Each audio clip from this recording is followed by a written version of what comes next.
Hello everyone, today we are going to learn basic Ibis Paint tutorial how to add layer.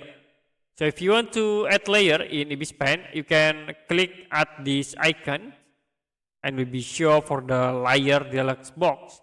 Now if you want to create new layer, you can click plus icon and will be create new layer in your drawing area. And like in here, in layer 3, I will create simple objects. You can use the brush tools. I will create in it. You can see this is for the layer 3. And for the layer 2, I will create again at this point.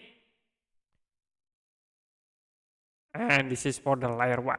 Now you can show height by clicking at this point.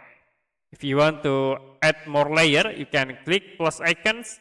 It will be automatically add the new layer. Okay, that's it for basic Ibis Paint X tutorial, how to add layer. If you have any question about tutorial, you can comment below this video.